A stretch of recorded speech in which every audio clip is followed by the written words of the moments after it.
नमस्कार दोस्तों, जय हिंद, वंदे मातरम। सभी शिक्षक बंधुओं का, सभी भावी अध्यापक अध्यापिकाओं का, सभी का स्वागत अभिनंदन है शिक्षक भर्ती के channel teachers family Jaiswal coaching centre पर, पावर्ड बाय शिक्षा ही प्रकाश है। बात करेंगे साथियों पर्यावरण ईवीएस के महत्वपूर्ण क्लास नंबर 27 की बात करेंगे। और इस क्लास नंबर 27 में 15 बेहतरीन लाजवाब क्वेश्चन की बात कर रहे हैं जो प्रत्येक टीईटी एग्जाम में पूछे जाते हैं। और 2011 से लेके अभी तक जो प्रश्न पूछे गए उन सभी का कलेक्शन किया गया है और आगे जो चांसेज आपके एग्जाम पर पूछे जाने के उन प्रश्नों को भी यहाँ पे शामिल किया गया है। तो चलिए यहाँ पे सभी कमेंट करें, 15 में से आपके स्कोर क्या है। तो सभी प्यारे में कमेंट के माध्यम से प्रत्येक भाई बहन गृहिणी यहाँ पे सभी कमेंट कीजिएगा। पहला प्रश्न आप लोगों की स्क्रीन पर आ चुका है कि वर्षा जल संग्रहण क्या है। देखते हैं एनसीईआरटी के पैटर्न पर ये 15 प्रश्नों में से आपका फीडबैक क्या है, आपका स्कोर क्या है। वर्षा जल संग्रहण क्या है दोस्तों? ये जो है जल का संग्रहण भंडारण होता है, वर्षा जल का जमाव और भंडारण है, पानी का वितरण है, या इनमें से कोई नहीं। देखिए वर्षा जल संग्रहण, संग्रहण मतलब इकट्ठा करना, सभी जानते हैं। वर्षा जल यानी वर्षा जल का संग्रहण यानी वर्षा जल को इकट्ठा करना, इनमें क्या हो जाएगा।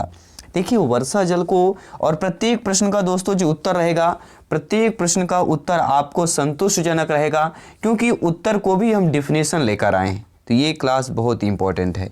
तो वर्षा जल का जमा और भंडारण, वर्षा जल संग्रहण क्या है? वर्षा जल का जो जमाव या भंडारण, जमाव यानी रोकना, भंडारण यानी कि सुरक्षित रखना या कहीं इकट्ठा करना।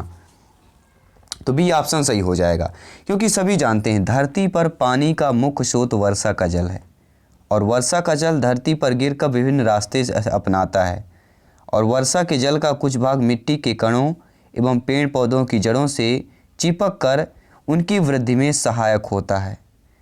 भूजल स्तर को ऊंचा उठाने के लिए पानी को, तालाब को एकत्रित, पानी को है नदी तालाबों में एकत्रित करना चाहिए, इससे भूजल का पुनर्भरण होता है। देखिए नदी पर तो नदी पानी बह जाता है, झरने और तालाब हो गए, तालाब ज़्यादातर सुरक्षित होता है, इससे क्या होता है भूजल पुनर्भरण होता रहता है। दूसरा प्रश्न है प्यारे मित्रों, क्या पूछा जा रहा है? जल चक्र को नियंत्रित करता है। तो प्यारे मित्रों जल चक्र को कौन नियंत्रित करता है? घास स्थल नियंत्रित करता है, वन नियंत्रित करता है, प्लवक नियंत्रित करता है, या उपरिरोही नियंत्रित करता है। प्रत्येक भाई बहन जिनका सपना है, प्रत्येक गृहिणी गवर्नमेंट जॉब पाना, सभी का वेलकम, अभिनंदन है। जल चक्र को नियंत्रित कौन करता है? सभी को पता होगा हम किसकी बात कर रहे हैं, वनों की बात कर रहे हैं। जल चक्र को नियंत्रित वन करता है। अब हमारे प्रश्न भी उठता होगा कि वन कैसे करता होगा। देखिए वन जो होता है, वन जीवों के निवास होते हैं, इससे समाज का सौंदर्य, पर्यटन, सांस्कृतिक मूल्य विकसित होता है। वनों का प्रभाव कार्बन चक्र, ऑक्सीजन चक्र पर भी पड़ता है। वन CO2 की उचित मात्रा वातावरण में बनाए रखते हैं। वन वातावरण में जल चक्र को नियंत्रित करने में महत्वपूर्ण कार्य करते हैं, इसलिए वन यहाँ पे महत्वपूर्ण हो जाएंगे। अगला प्रश्न है पीने के पानी में रोगाणुनाशक डालते हैं, क्यों डालते होंगे? अक्सर देखे होंगे ज़्यादातर गर्मियों के समय में पीने के पानी में, बरसात का जो समय होता है उस पर रोगाणुनाशक डालते हैं। पोटेशियम परमैंगनेट तथा आपका क्लोरीन डालते हैं, पोटेशियम क्लोराइड तथा क्लोरीन डालते हैं। ऑप्शन नंबर सी है सोडियम क्लोराइड तथा ऑक्सीजन डालते हैं, या पोटेशियम सल्फाइड तथा क्लोरीन डालते हैं। देखिए सभी जानते हैं कि पीने के पानी रोगाणुनाशक जो डालते हैं वह है पोटेशियम परमैंगनेट तथा क्लोरीन। किसकी बात कर रहे हैं? Potassium permanganate KMnO4 and Cl, ताकि पानी जो है रोगाणु मुक्त हो सके। इसके अलावा जल में उपस्थित कीटाणुओं को नष्ट करने के लिए ब्लीचिंग पाउडर तथा ओजोन गैस का भी जो है प्रयोग किया जाता है। किसका? ब्लीचिंग पाउडर और ओजोन गैस का। और KMnO4 तो और Cl सभी लोग जानते हैं। पोटेशियम परमैंगनेट और क्लोरीन की बात करेंगे। अगला प्रश्न आप लोगों के स्क्रीन पर है। मेरे प्यारे मित्र, मेरे प्यारे प्यारे भाई बहन गृहिणी सभी यहाँ पे कमेंट करेंगे। जी हाँ, कमेंट 15 में से आपके स्कोर क्या है फटाफट कमेंट करें। 10 से 12 मिनट की क्लास है, बेहतरीन क्लास है। वर्षा दोस्तों के होने के, दोस्तों यहाँ पे क्या दिया गया है, वर्षा के होने से इनमें से किसकी महत्वपूर्ण भूमिका होती है। हम देखते हैं बारिश का मौसम आता है, वर्षा कह देते हैं, ठीक है, लेकिन जो बारिश होती है वर्षा, उसकी भूमिका जो है किसकी महत्वपूर्ण होती है। सुधावी, वाष्पीकरण, संघनन, वाष्पीकरण और संघनन दोनों की। देखिए वाष्पीकरण की भी होती है और संघनन की भी होती है, अलग अलग दिया गया है, लेकिन साथ में भी आपका ऑप्शन दिया गया है। तो जब दोनों दिया गया है और उपरोक्त सभी वाला ऑप्शन भी नहीं सही होगा तो वाष्पीकरण और संघनन दोनों की हो जाएगा, इसलिए हमारा डी ऑप्शन यहाँ पर सही हो जाएगा। मेरे प्यारे मित्र सभी कमेंट कीजिएगा। देखिए दोस्तों, जल चक्र में समुद्र जो होता है, इन नदियों का जल जो है क्या होता है, नदियों का जल वह कर क्या है ऊपर उठ जाता है। अभी आप बोलेंगे ऊपर कैसे उठ जाता है, ठीक है, तो देखिए जल चक्र में समुद्र इन नदियों के जल अधीन होकर ऊपर उठ जाता है, जहां संघनन की क्रिया के द्वारा वर्षा के रूप में जल पुनः पृथ्वी पर आ जाता है। ठीक है, वाष्पीकरण होता है कि नहीं होता है, तो जल चक्र में समुद्र इन नदियों का जल जो है वाष्पीकृत होकर ऊपर उठ जाता है, जहां संघनन की क्रिया के द्वारा वर्षा के रूप में फिर जल पुनः पृथ्वी पर आ जाता है। तो ये प्रक्रिया सर्कुलर जो है चलता रहता है। जल समस्या का निराकरण संभव है जल अपव्यय को रोककर या समुचित जल प्रबंधन करके या वाटर हार्वेस्टिंग द्वारा या इनमें से सभी। मेरे प्यारे मित्र सभी कमेंट कीजिएगा। जल समस्या का निराकरण, जी हाँ, जो बहुत ही ज़्यादा समस्या हो चुका है।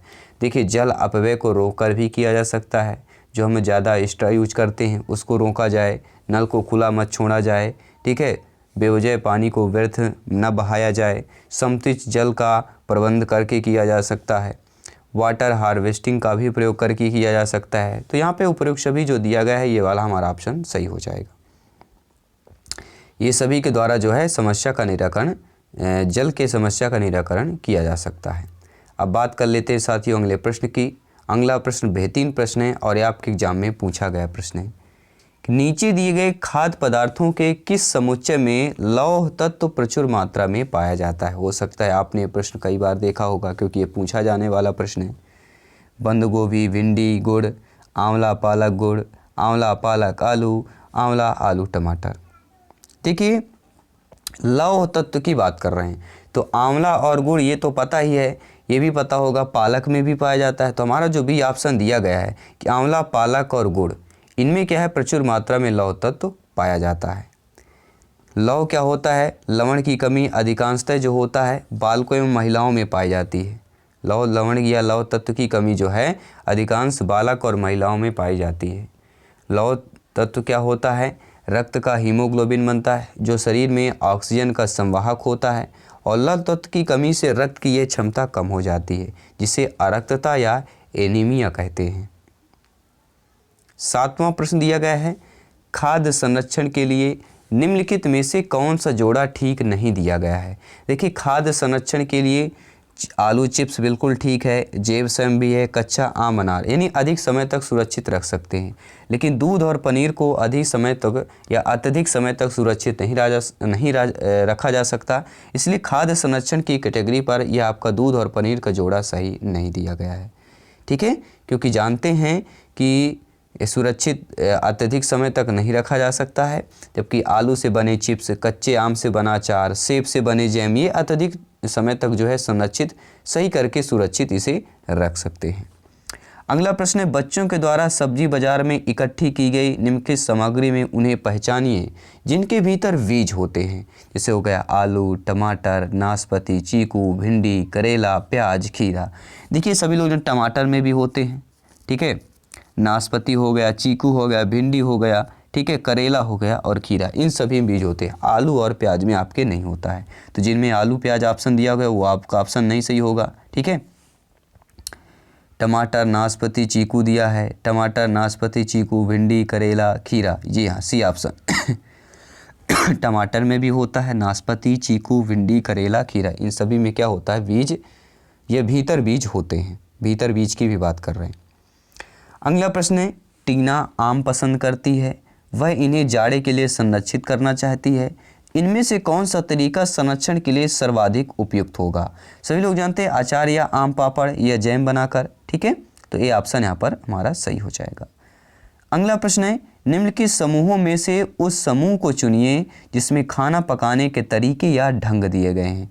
सेंक कर, उबाल कर, बेल कर, तल कर, भिगो कर, भून कर, सेंक कर, तल कर, भून कर, उबा कर, गंध कर, भून कर। सभी कमेंट करेंगे। देखिए दोस्तों, खाना पकाने का तरीका जो ढंग है सही दिया जाता है, पहले सेंक कर या फिर तल कर या फिर भून कर सकते हैं, ठीक है। जैसे भरता हम बनाते हैं आलू बैगन का, उसे भूंजा जाता है, उसे भून कर कहते हैं।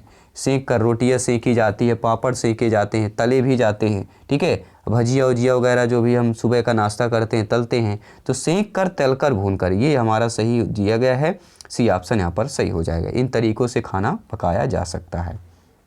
अगला प्रश्न है, 5 महत्वपूर्ण और प्रश्न है, ध्यानपूर्वक समझ लीजिए। प्रत्येक प्रश्न इंपॉर्टेंट है क्योंकि सिलेक्शन यहाँ पर 101% श्योर एंड प्योर की बात कर रहे हैं। पसंद नापसंद के बारे में चर्चा करते समय किसी छात्र ने कहा, मुझे और मेरी माँ दोनों को सांप खाना पसंद है। जब भी हमें सांप खाने की इच्छा होती है हम पास के किसी होटल में जाकर लिंगू फेन खाते हैं। यह छात्र कहाँ का हो सकता है?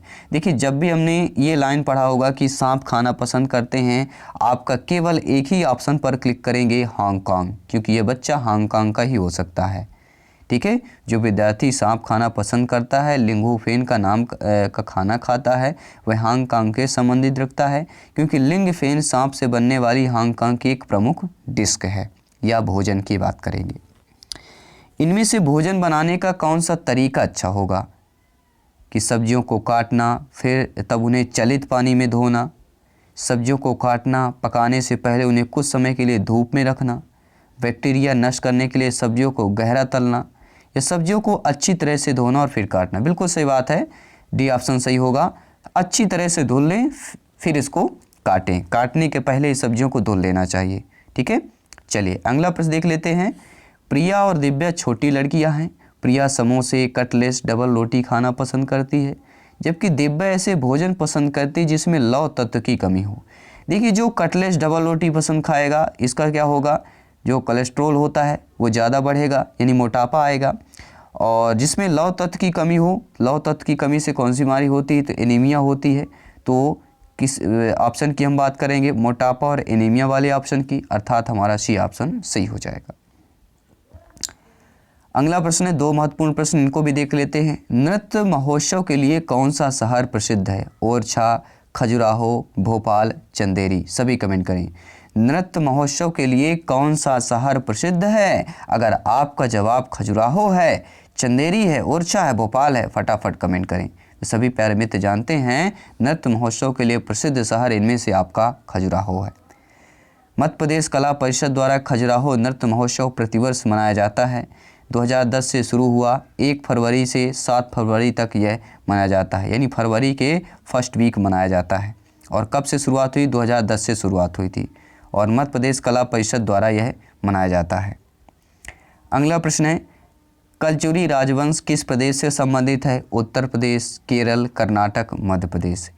तो कलचुरी राजवंश किस प्रदेश से संबंधित है? सभी फटाफट कमेंट करें। अगर मैं लिख दिया हूँ कि मध्य प्रदेश, तो क्या यह सही है आपका? तो कलचुरी राजवंश किस प्रदेश से संबंधित है? तो यह दोस्तों मध्य प्रदेश से संबंधित है। तो ये 15 में से दोस्तों आपके स्कोर क्या है? फटाफट फीडबैक करें, कमेंट करें। और प्रत्येक क्लास आपकी वीडियो चल रही है, सभी यहाँ पे ज्वाइन करें, क्योंकि प्रत्येक क्लास इंपॉर्टेंट है, क्योंकि यहाँ पर सिलेक्शन सर्वोपरि है। मैं आपके साथ जयसवाल सर, जल्दी मिलता हूँ नेक्स्ट क्लास पर। सभी मित्रों को जय हिंद, वंदे मातरम, धन्यवाद सभी का।